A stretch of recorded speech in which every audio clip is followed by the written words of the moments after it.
Good morning, students. Today we will start new chapter of SST. Chapter name कौन सा है? Our rights and duties. And chapter number 19. Okay? आज हम इस chapter का जो हम टॉपिक कवर करेंगे वो करेंगे अवर राइट्स एंड ड्यूटीज कि हमारे राइट्स क्या है और हमारी ड्यूटीज क्या है. ठीक है, तो चलिए इसमें हम जो पढ़ेंगे सबसे पहले अपने इंडियन कॉन्स्टिट्यूशन के बारे में पढ़ेंगे, भारतीय संविधान के बारे में.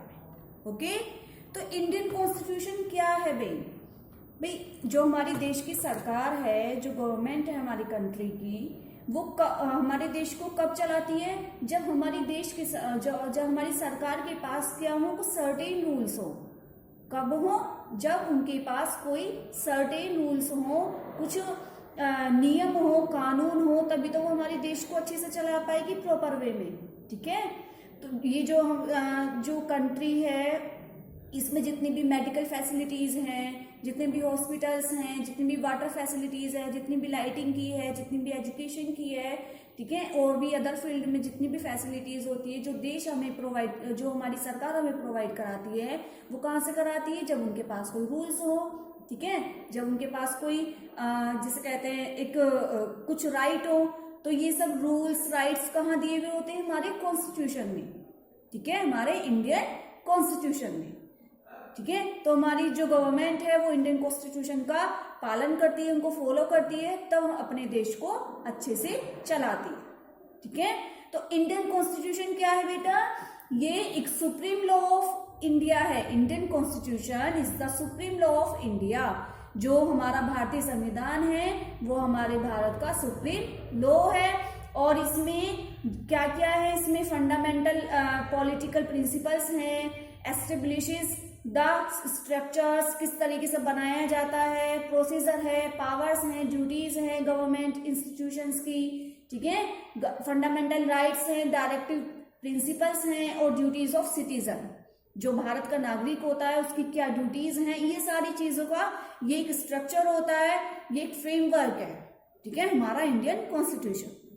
समझ में आया? और it is the longest written constitution. और जो हमारा भारत का संविधान है ये सबसे लंबा कॉन्स्टिट्यूशन है, सबसे लॉन्गेस्ट है. इसमें ये दूसरा, इसमें कम से कम 448 आर्टिकल्स हैं इन 25 पार्ट्स में, 12 शेड्यूल्स हैं, 5 अपेंडिक्स हैं एंड 98 अमेंडमेंट्स हैं. ठीक है, इसके बाद जो डॉक्टर भीमराव अंबेडकर हैं वो father of the Indian constitution के रूप में जाने जाते हैं. Doctor Bhimrao Ambedkar was known as father of the Indian constitution. और हमारा इंडियन कॉन्स्टिट्यूशन कब आया था इफेक्ट में? 26 जन 1950 को. ठीक है, और इस डे को हम किस रूप में बनाते हैं? रिपब्लिक डे के रूप में. आप सभी जानते हैं स्कूल्स में फंक्शंस होते हैं. ठीक है, डांस करते हैं, सिंगिंग करते हैं. ठीक है, बहुत सारे कल्चरल प्रोग्राम्स होते हैं. तो ये सब कब होते हैं? रिपब्लिक डे को. और रिपब्लिक डे कब सेलिब्रेट किया जाता है? 26 जन 1950, 26 जन को. और ये कब इफेक्ट में आया था? 1950 में. ओके, समझ में आया? इसके बाद जो हमारा इंडियन कॉन्स्टिट्यूशन है बेटा, ये कुछ प्रिंसिपल्स के बेसिस पर है, जिसमें हम डेमोक्रेसी की बात करें, सोशलिज्म की, सेक्युलरिज्म की. ठीक है, 3 प्रिंसिपल्स हैं जिनके बेस पे हमारा इंडियन कॉन्स्टिट्यूशन क्या है? टिका हुआ है, जिनसे मिलकर हमारा इंडियन कॉन्स्टिट्यूशन अच्छे से फ्रेम किया हुआ है. ठीक है, तो वो कौन कौन से हैं? Democracy, socialism and secularism. Democracy को हिंदी में कहते हैं लोकतंत्र, यानी कि एक ऐसी सरकार जो लोग जनता की होती है, जनता द्वारा चुनी जाती है और जनता के लिए ही काम करती है. इसमें जो हमारी कंट्री के पीपल्स हैं इन सबको क्या है? इक्वल राइट है कि वो किसी भी डिसीजंस में अपनी बात कह सके. ठीक है, कोई भी अगर उन्हें डिसीजन लेना है और अपना जो उनका जो नेता होता है, जो रिप्रेजेंटेटिव है, वो उसको खुद इलेक्ट कर सके. ठीक है, वोटिंग के थ्रू, वोट का जो वो उनके पास राइट होता है उसके थ्रू वो अपना रिप्रेजेंटेटिव खुद ही इलेक्ट कर सके. ये एक ऐसी सरकार होती है. ठीक है, लोकतंत्र. समझ में आया? जो और India is the largest democracy in the world. संसार में, इस पूरे वर्ल्ड में भारत की डेमोक्रेसी ही सबसे बड़ी है, इस बात का ध्यान रखना। दूसरा प्रिंसिपल है सोशलिज्म। सोशलिज्म क्या होता है? इसमें जितने भी पीपल्स हैं हमारी कंट्री में, सबको इक्वल राइट्स दिए जाते हैं, सबको समान अधिकार दिए गए हैं, ताकि किसी के साथ कोई मिसबिहेव ना हो। अगर किसी को एजुकेशन से पीछे रखा जाता है, ठीक है, किसी को उनके लो स्टेटस के अकॉर्डिंग उनको देखा जाता है, ऑब्जर्व किया जाता है, भाई इसमें किसी के साथ कोई डिस्क्रिमिनेशन नहीं किया जाता, चाहे वो उनका रिलीजन हो, चाहे वो उनका कलर हो, चाहे वो उनकी कास्ट हो, चाहे वो उनका स्टेटस हो, ठीक है। इसमें किसी को भी कोई वैल्यू नहीं दी जाती, कोई डिस्क्रिमिनेशन नहीं किया जाता, इसमें सबको इक्वल राइट्स दिए जाते हैं। थर्ड प्रिंसिपल है हमारा सेकुलरिज्म। सेकुलरिज्म क्या होता है? धर्मनिरपेक्षता। इसमें सभी पीपल्स फ्री हैं कि वो अपने अकॉर्डिंग, जिसमें उनकी फेथ है, वो उसी रिलीजन को मान सकते हैं, उसी गॉड की वर्शिप कर सकते हैं, ठीक है। इसमें किसी को कोई बाउंडेशन नहीं है, किसी को कोई ऐसा नहीं है कि किसी को बांध कर रख दिया है कि नहीं आपको सिर्फ इस वाले भगवान की पूजा करनी है, आपको सिर्फ पार्वती की पूजा करनी है, आपको गणेश जी की पूजा नहीं करनी है, ठीक है। रिलीजन से रिलेटेड कोई भी इसमें बाउंडेशन नहीं है। कोई किसी भी चीज की, किसी भी गॉड की या गॉडेस की वर्शिप कर सकता है, ठीक है, जिसमें उसकी इच्छा हो रिलीजन को मान सकता है। इसके बाद कुछ फंडामेंटल राइट्स हैं। फंडामेंटल राइट्स, ठीक है, मौलिक अधिकार हैं हमारे, जिसमें जो हमारे इंडियन कॉन्स्टिट्यूशन में दिए गए हैं, ठीक है। हमारे इंडियन कॉन्स्टिट्यूशन में कुछ फंडामेंटल राइट्स डिफाइन किए गए हैं, जो सभी जितने भी सिटीजन हैं सबको फॉलो करने पड़ते हैं, ठीक है। इसके बाद अकॉर्डिंग टू द कॉन्स्टिट्यूशन, हमारे संविधान के अनुसार एवरी सिटीजन है सर्टेन राइट्स। मैंने आपको पहले भी बताया था कि अगर जब हमारी गवर्नमेंट के पास कुछ सर्टेन रूल्स होते हैं, तो सिटीजन के पास भी कुछ सर्टेन राइट्स होंगे, जो फंडामेंटल राइट्स के रूप में जाने जाते हैं, known as fundamental rights of a citizen, ठीक है। And the constitution guarantee every citizen of those. इसके बाद ये 6 टाइप के फंडामेंटल राइट्स हैं। फर्स्ट है इक्वालिटी, सभी पीपल समान हैं, सभी को समान अधिकार दिए जाते हैं इसमें। दूसरा है राइट टू फ्रीडम, आजादी का अधिकार, ठीक है। इसमें कोई भी सिटीजन बाउंडेशन में नहीं है, इसमें हर सिटीजन को क्या अधिकार दिया गया है? स्पीच का, एक्सप्रेशन का, अपनी बात को बोलने का, अभिव्यक्त करने का, ठीक है। समझ में आया? To assemble peacefully anywhere without arms, to form associations and unions, to move in any part of the country, ठीक है। इसमें क्या किया गया है? फ्रीडम का अधिकार दिया गया है इसमें कि every citizen has the right to express her views, ideas, speech, expressions. इसके बाद every citizen has the right to travel and live in any part of the country. इसमें यह भी अधिकार है कि कोई भी व्यक्ति किस देश में कहीं भी आ जा सकता है, देश के किसी भी पार्ट पर, किसी भी पार्ट में रह सकता है, कहीं भी ट्रेवल कर सकता है। तीसरा इसमें और क्या राइट है? इसमें हर सिटीजन को ये राइट है कि वो अपने अकॉर्डिंग क्या सेलेक्ट कर सकता है? प्रोफेशन, ऑक्यूपेशन, जो वो ऑक्यूपेशन करना चाहता है, जो भी वो प्रोफेशन सेलेक्ट करना चाहता है, वो अपने अकॉर्डिंग कर सकता है, ठीक है। कहीं भी वो एजुकेशन ले सकता है, तो ये फ्रीडम थी। तीसरा है राइट अगेंस्ट एक्सप्लॉइटेशन। इसमें क्या है? इसमें every citizen has a right not to be exploited. इसमें this right prohibits all forms of force labour, child labour, traffic in human beings. इसमें क्या है भाई, अगर जो चाइल्ड लेबर होते हैं, अगर वो 14 ईयर्स से कम है, ठीक है, तो उनको ये अधिकार नहीं है कि किसी के भी पास ये अधिकार नहीं है कि वो उन्हें किसी फैक्ट्री में एक वर्कर के रूप में रखें, ठीक है, एक किसी माइन में। तो पीपल्स को उनकी डिग्निटी को समझना चाहिए। समझ में आया? तो उन लोगों के पास ये अधिकार है कि वो उनके अगेंस्ट बोल सके, ठीक है। अगर 14 साल के कम के बच्चे किसी भी फैक्ट्री में, किसी भी स्कूल में या कहीं भी कुछ भी काम कर रहे हैं, तो वो उनके अगेंस्ट बोले। फोर्थ है right to freedom of religion, religion का धर्म का क्या है ये right to freedom of religion, ठीक है। तो इसमें ऐसा नहीं है कि सेक्युलर स्टेट, जब हमारा इंडिया ही क्या है सेक्युलरिज्म है हमारा इंडिया कॉन्स्टिट्यूशन, जब उसमें यही बताया गया है कि धर्मनिरपेक्षता के बारे में कि जब लोगों को धर्म से रिलेटेड कोई भी बाउंडेशन नहीं है, वो अपने अकॉर्डिंग किसी भी धर्म में प्रैक्टिस कर सकते हैं, तो ये अधिकार भी है उनका, ठीक है। सबको, सभी भगवान एक हैं, सबको इक्वली ट्रीटेड किया जाए, समझ में आया। फिफ्थ है एजुकेशन का राइट।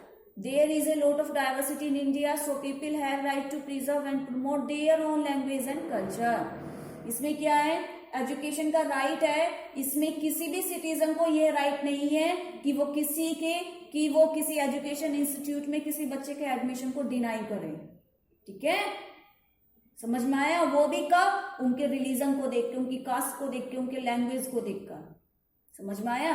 तो इसमें क्या राइट है कि किसी भी बच्चे के एडमिशन को डिनाई नहीं किया जाए, उनके स्टेटस को ना देखा जाए, उनके रिलीजन को ना देखा जाए, उनकी कास्ट को ना देखा जाए, क्योंकि जो हमारी इंडिया है ये क्या है, लॉट ऑफ डाइवर्सिटी है, फुल ऑफ डाइवर्सिटी है, ठीक है। तो इसमें तरह तरह के लोग रहते हैं, तरह तरह की लैंग्वेजेस बोलते हैं, तरह तरह के उनके कल्चर हैं, तो सबको प्रमोट किया जाए, ठीक है।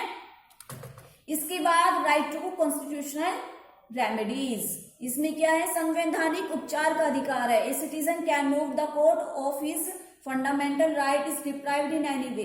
इसमें हर सिटीजन को ये राइट है कि अगर उसके किसी भी राइट्स को डिनाई किया जा रहा है, इग्नोर किया जा रहा है उसके फंडामेंटल राइट को, तो वो उसका ये अधिकार है कि वो कोर्ट में जा सकता है, ठीक है, अगर उसको किसी भी फील्ड में पीछे रखा जा रहा है, ठीक है, डिप्राइव किया जा रहा है किसी भी वे में, समझ में आया।